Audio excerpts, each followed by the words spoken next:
Yo! What's up everyone? At ito ang follow-up updates natin dun sa unang upload natin tungkol sa pagpapile ni Bossing Vic Soto ng 19 counts of cyber libel plus 35 million pesos worth of damage laban kay Direk Daryl Yap.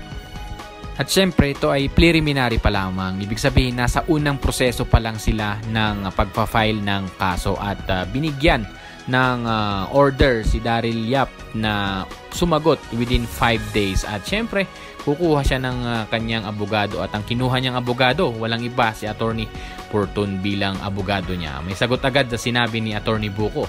Sa matinding kasong kinakaharap, kumuha ng matinding abogado itong si Daryl Yap. Ito ay ang kilalang abogado na si Attorney Raymond Fortun. At sa sinabi sa media ni Attorney Buko tungkol sa writ of habeas data nitong nakaraan, iginiit ng abogado ni Direk Daryl Yap na di inutos ng Muntinlupa RTC na tanggalin ang teaser at iba pang material sa pelikula.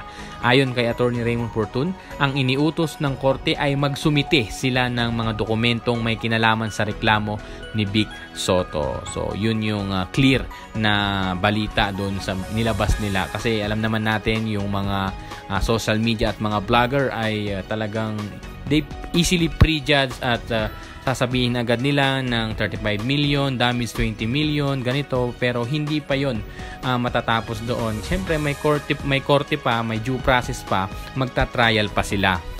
At base sa aking matalinong opinion ay bago gawin ni Daryl Yap ilabas ang teaser na ito at napaghandaan niya na lahat at inisip niya na lahat ng mga consequences na pwedeng mangyari dito. So hindi niya ilalagay ang sarili niya sa apoy upang pasuin at sunugin ang sarili niya. Sabi niya nga doon sa kanyang post na panoorin nyo na lang at abangan nyo na lang yung pelikula para makita nyo at kung ano yung nilalaman nito, kung sino ba at ano yung inilalahad ng kwento, kung kanino ba nakapokus ang kwento na ito. So wag nating husgahan agad base lamang sa unang 26 or 23 seconds na teaser na ipinakita doon sa kanyang post na i-share sa social media. So abangan natin kung ano yung talagang nilalaman at tungkol saan yung kwento ng Pepsi Paloma na to. Malay natin at kapupulutan natin ng aral at kung yung ano yung other side ng stories, kasi nakita natin last time